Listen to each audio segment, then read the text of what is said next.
to thrilling tales of adventure.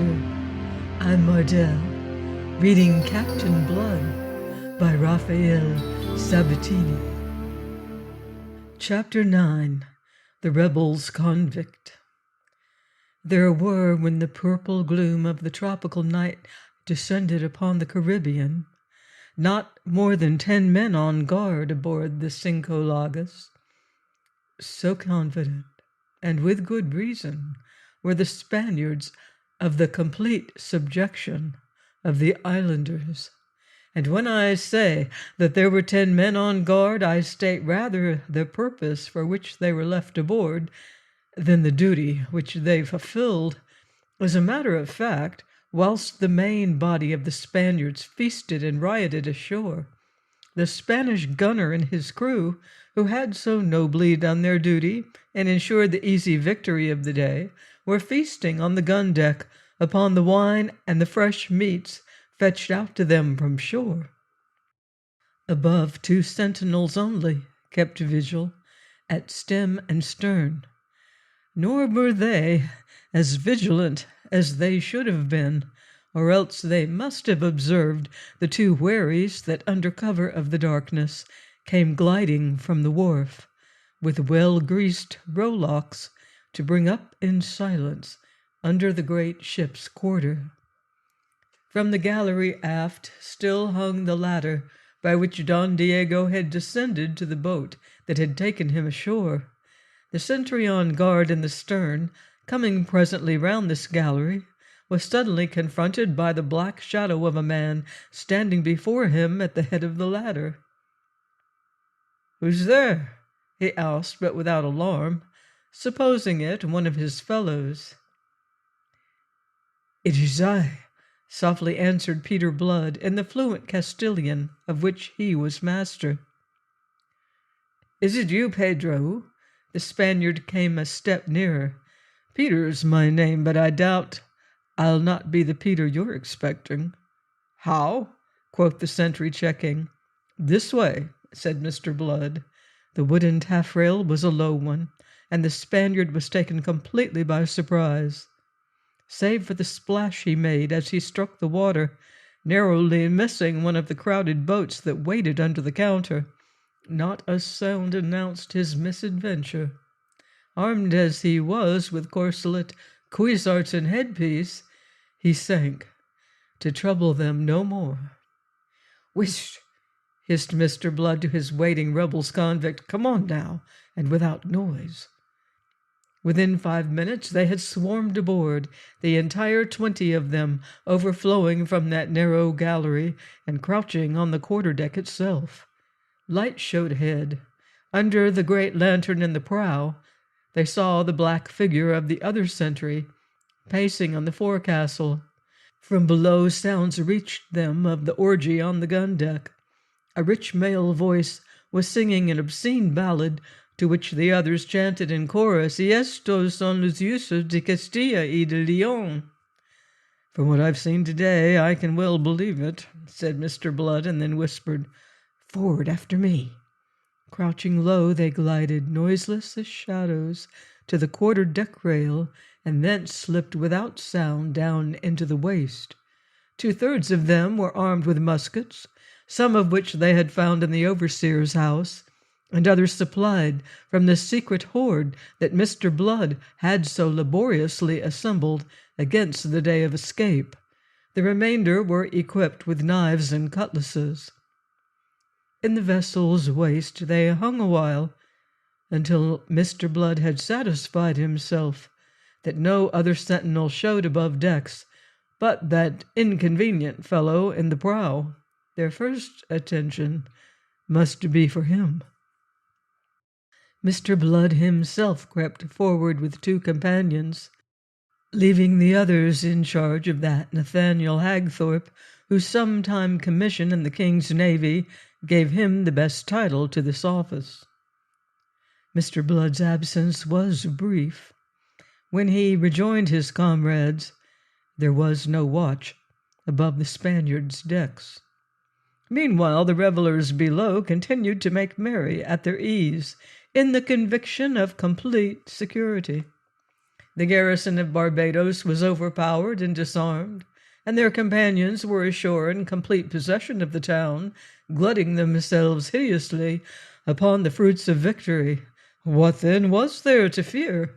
Even when their quarters were invaded, and they found themselves surrounded by a score of wild, hairy, half-naked men who, save that they appeared once to have been white, looked like a horde of savages, the Spaniards could not believe their eyes. Who could have dreamed that a handful of forgotten plantation slaves would have dared to take so much upon themselves? The half-drunken Spaniards. Their laughter suddenly quenched. The song, perishing on their lips, stared stricken and bewildered at the leveled muskets by which they were checkmated. And then from out of this uncouth pack of savages that beset them stepped a slim, tall fellow with light blue eyes and a tawny face, eyes in which glinted the light of a wicked humor. He addressed to them in the purest Castilian. "You will save yourselves pain and trouble by regarding yourselves my prisoners, and suffering yourselves to be quietly bestowed out of harm's way." "Name of God!" swore the gunner, which did no justice at all to an amazement beyond expression. "If you please," said Mr. Blood, and thereupon those gentlemen of Spain were induced, without further trouble beyond a musket prod or two, to drop through a scuttle to the deck below. After that, the Rebels-Convict refreshed themselves with the good things in the consumption of which they had interrupted the Spaniards. To taste palatable Christian food, after months of salt fish and maize dumplings, was in itself a feast to these unfortunates. But there were no excesses. Mr. Blood saw to that, although it required all the firmness of which he was capable. Dispositions were to be made without delay against that which must follow before they could abandon themselves fully to the enjoyment of their victory. This, after all, was no more than a preliminary skirmish, although it was one that afforded them the key to the situation. It remained to dispose so that the utmost profit might be drawn from it. Those dispositions occupied some very considerable portion of the night, but at least they were complete before the sun peeped over the shoulder of Mount Hilibay to shed his light upon a day of some surprises. It was soon after sunrise that the rebel-convict who paced the quarter-deck in Spanish corselet and headpiece, a Spanish musket on his shoulder, announced the approach of a boat. It was Don Diego de Espinosa y Valdez, coming aboard with 4 great treasure chests, containing each 25,000 pieces of 8, the ransom delivered to him at dawn by Governor Steed. He was accompanied by his son Don Esteban, and by 6 men who took the oars. Aboard the frigate all was quiet and orderly, as it should be. She rode at anchor, her larboard to the shore, and the main ladder on her starboard side. Round to this came the boat with Don Diego and his treasure. Mr. Blood had disposed effectively. It was not for nothing that he had served under De Ruyter. The swings were waiting, and the windlass manned. Below, a gun crew held itself in readiness under the command of Ogle, who, as I have said, had been a gunner in the Royal Navy before he went in for politics and followed the fortunes of the Duke of Monmouth. He was a sturdy, resolute fellow who inspired confidence by the very confidence he displayed in himself. Don Diego mounted the ladder and stepped upon the deck alone and entirely unsuspicious. What should the poor man suspect? Before he could even look round and survey this guard drawn up to receive him, a tap over the head with a capstan bar, efficiently handled by Hagthorpe, put him to sleep without the least fuss. He was carried away to his cabin, whilst the treasure chests, handled by the men he had left in the boat, were being hauled to the deck. That being satisfactorily accomplished, Don Esteban and the fellows who had manned the boat came up the ladder one by one to be handled with the same quiet efficiency.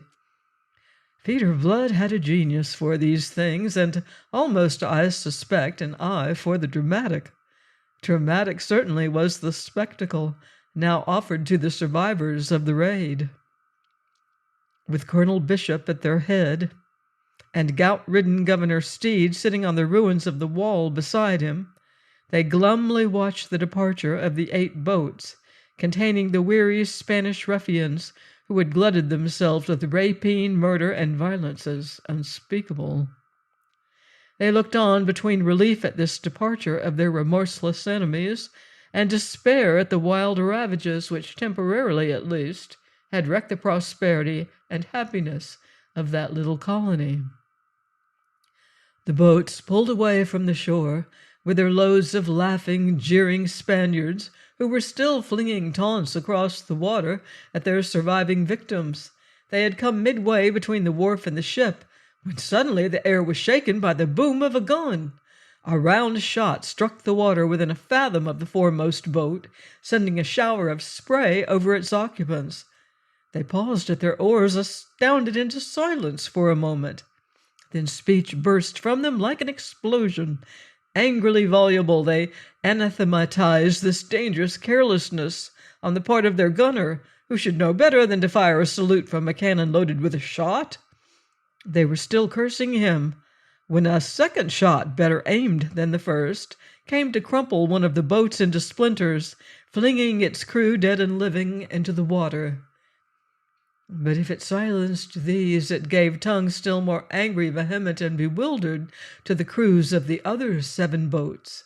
From each the suspended oars stood out, poised over the water, whilst on their feet in the excitement the Spaniards screamed oaths at the ship, begging heaven and hell to inform them what madman had been let loose among her guns. Plump into their middle came a 3rd shot, smashing a 2nd boat with fearful execution. Followed again a moment of awful silence. Then among those Spanish pirates all was gibbering and jabbering and splashing of oars as they attempted to pull in every direction at once. Some were for going ashore, others for heading straight to the vessel, and their discovering what might be amiss. That something was very gravely amiss there could be no further doubt, particularly as whilst they discussed and fumed and cursed, 2 more shots came over the water to count for yet a 3rd of their boats. The resolute Ogle was making excellent practice and fully justifying his claims to know something of gunnery. In their consternation, the Spaniards had simplified his task by huddling their boats together. After the 4th shot, opinion was no longer divided amongst them, as with one accord they went about or attempted to do so, for before they had accomplished it 2 more of their boats had been sunk. The 3 boats that remained, without concerning themselves with their more unfortunate fellows, who were struggling in the water, headed back for the wharf at speed. If the Spaniards understood nothing of all this, the forlorn islanders ashore understood still less, until to help their wits they saw the flag of Spain come down from the mainmast of the Cinco Lagos, and the flag of England soar to its empty place. Even then some bewilderment persisted, and it was with fearful eyes that they observed the return of their enemies, who might vent upon them the ferocity aroused by these extraordinary events. Ogle, however, continued to give proof that his knowledge of gunnery was not of yesterday. After the fleeing Spaniards went his shots. The last of their boats flew into splinters as it touched the wharf, and its remains were buried under a shower of loosened masonry. That was the end of this pirate crew, which not 10 minutes ago had been laughingly counting up the pieces of 8 that would fall to the portion of each for his share in that act of villainy. Close upon 70 survivors contrived to reach the shore. Whether they had cause for congratulation, I am unable to say. in the absence of any records in which their fate may be traced. That lack of records is in itself eloquent.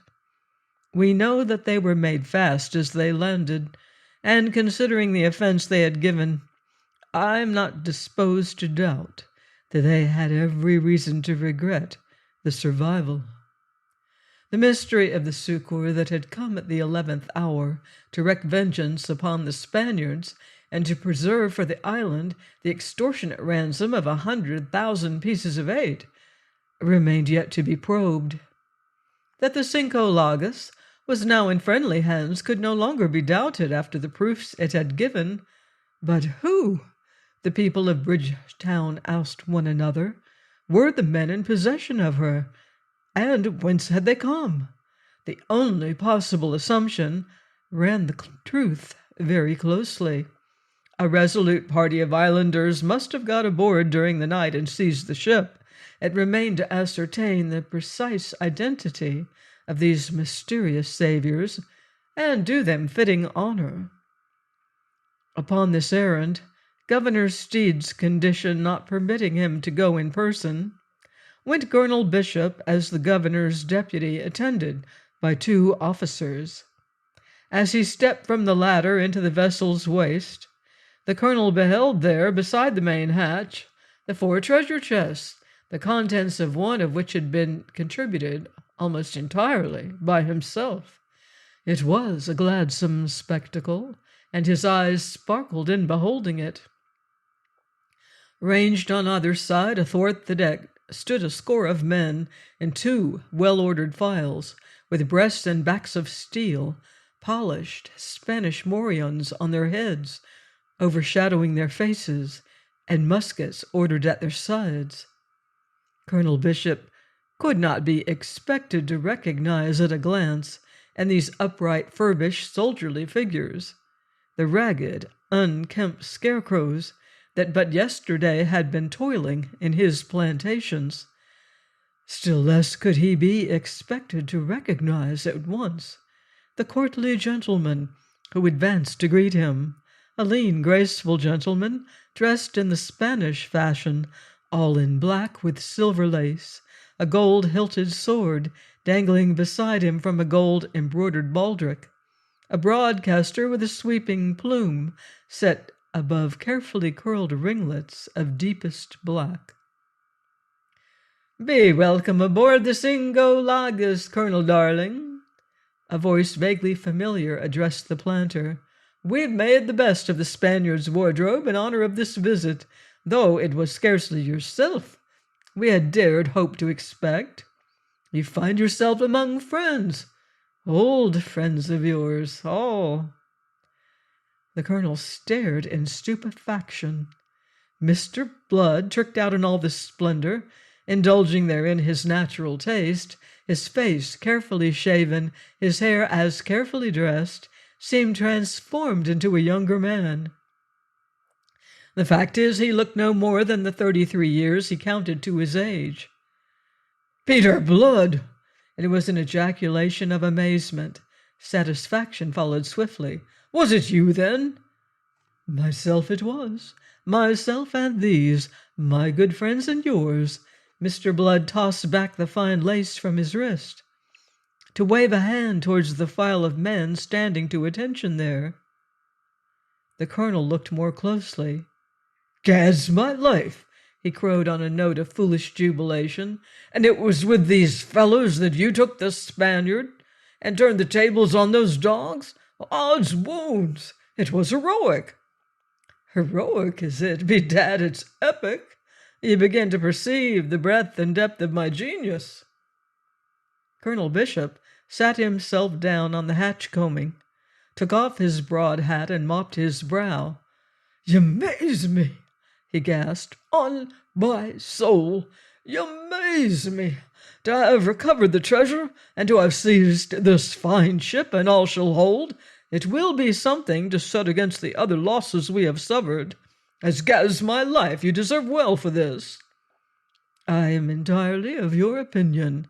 "Damn me, you all deserve well, and damn me, you shall find me grateful." That's as it should be, said Mr. Blood. The question is, how well we deserve, and how grateful shall we find you? Colonel Bishop considered him. There was a shadow of surprise in his face. Why, His Excellency shall write home an account of your exploit, and maybe some portion of your sentences shall be remitted.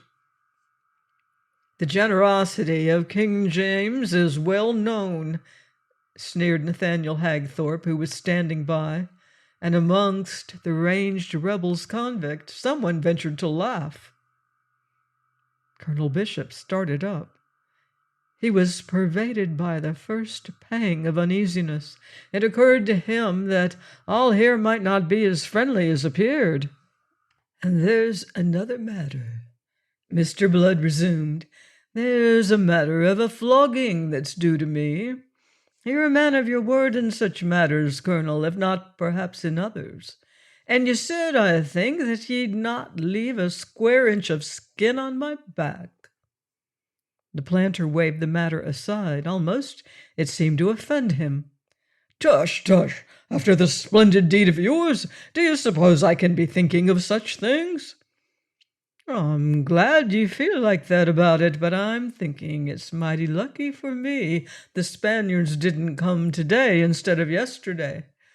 Or it's in the same plight as Jeremy Pitt I'd be this minute. And in that case, where was the genius that would have turned the tables on these rascally Spaniards? Why speak of it now?" Mr. Blood resumed.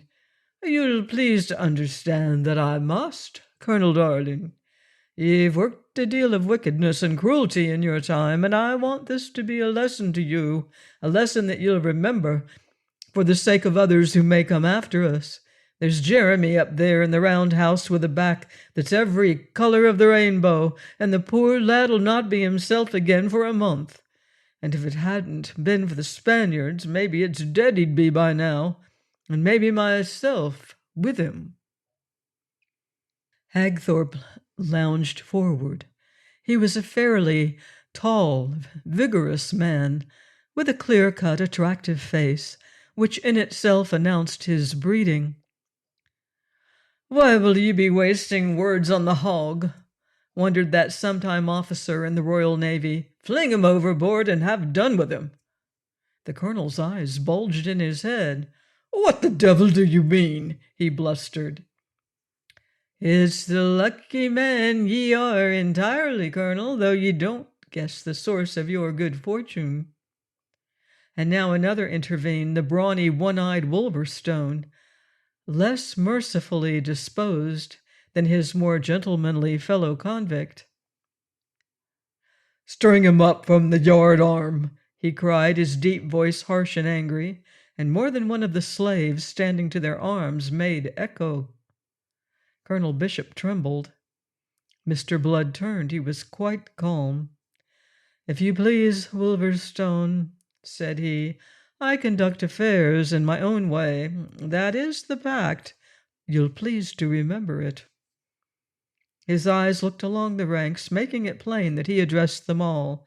"I desire that Colonel Bishop should have his life. One reason is that I require him as a hostage. If ye insist on hanging him, you'll have to hang me with him, or in the alternative, I'll go ashore." He paused.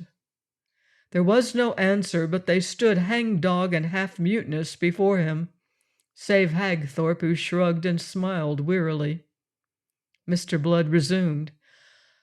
"You'll please to understand that aboard a ship there is one captain. So," he swung again to the startled colonel, "though I promise you your life, I must, as you've heard, keep you aboard as a hostage for the good behavior of Governor Steed and what's left of the fort until we put to sea."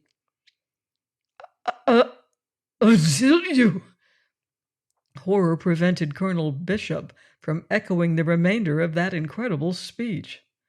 "Just so," said Peter Blood, and he turned to the officers who had accompanied the colonel. "The boat is waiting, gentlemen. You've heard what I said. Convey it with my compliments to His Excellency." "But, sir," one of them began. "There is no more to be said, gentlemen. My name is Blood, Captain Blood, if you please, of this ship the Cinco Lagos, taken as a prize of war from Don Diego de Espinosa y Valdez, who is my prisoner aboard. You are to understand that I have turned the tables on more than the Spaniards. There's the ladder. You'll find it more convenient than being heaved over the side, which is what'll happen if you linger." They went, though not without some hustling, regardless of the bellowings of Colonel Bishop, whose monstrous rage was fanned by a terror at finding himself at the mercy of these men, of whose cause to hate him he was very fully conscious. A half-dozen of them, apart from Jeremy Pitt, who was utterly incapacitated for the present, possessed a superficial knowledge of seamanship. Hagthorpe, although he had been a fighting officer, untrained in navigation, knew how to handle a ship, and under his directions they set about getting under way. The anchor catted, and the mainsail unfurled, they stood out for the open before a gentle breeze, without interference from the fort. As they were running close to the headland east of the bay, Peter Blood returned to the colonel, who, under guard and panic-stricken, had dejectedly resumed his seat on the coamings of the main hatch. "Can ye swim, Colonel?" Colonel Bishop looked up. His great face was yellow, and seemed in that moment of a preternatural flabbiness. His beady eyes were beadier than ever. "As your doctor now, I prescribe a swim to cool the excessive heat of your humors." Blood delivered the explanation pleasantly, and receiving still no answer from the colonel, continued, "It's a mercy for you I'm not by nature as bloodthirsty as some of my friends here, and it's the devil's own labor I've had to prevail upon them not to be vindictive. I doubt if you're worth the pains I've taken for you." He was lying. He had no doubt at all. Had he followed his own wishes and instincts, he would certainly have strung the colonel up, and accounted it a meritorious deed. It was the thought of Arabella Bishop that had urged him to mercy, and had led him to oppose the natural vindictiveness of his fellow slaves, until he had been in danger of precipitating a mutiny. It was entirely to the fact that the colonel was her uncle, although he did not even begin to suspect such a cause, that he owed such mercy as was now being shown him. "You shall have a chance to swim for it," Peter Blood continued. "It's not above a quarter of a mile to the headland yonder, and with ordinary luck you should manage it. Faith, you're fat enough to float. Come on. Now don't be hesitating, or it's a long voyage you'll be going with us, and the devil knows what may happen to you. You're not loved any more than you deserve." Colonel Bishop mastered himself and rose. A merciless despot, who had never known the need for restraint in all these years, he was doomed by ironic fate to practice restraint in the very moment when his feelings had reached their most violent intensity. Peter Blood gave an order. A plank was run out over the gunwale and lashed down. "If you please, Colonel," said he, with a graceful flourish of invitation. The colonel looked at him, and there was hell in his glance. Then, taking his resolve and putting the best face upon it, since no other could help him here, he kicked off his shoes, peeled off his fine coat of biscuit-colored taffeta, and climbed upon the plank. A moment he paused, steadied by a hand that clutched the ratlines, looking down in terror at the green water rushing past some 25 feet below. "Just take a little walk, Colonel Darling," said a smooth, mocking voice behind him. Still clinging, Colonel Bishop looked round in hesitation, and saw the bulwarks lined with swarthy faces. The faces of men that as lately as yesterday would have turned pale under his frown, faces that were now all wickedly agrin. For a moment rage stamped out his fear. He cursed them aloud venomously and incoherently, then loosened his hold and stepped out upon the plank. 3 steps he took before he lost his balance and went tumbling into the green depths below. When he came to the surface again, gasping for air, the Cinco Lagos was already some furlongs to leeward. But the roaring cheer of mocking validation from the Rebels-Convict reached him across the water to drive the iron of impotent rage deeper into his soul. Please join me next time for another exciting chapter of Captain Blood by Raphael Sabatini, here on Thrilling Tales of Adventure.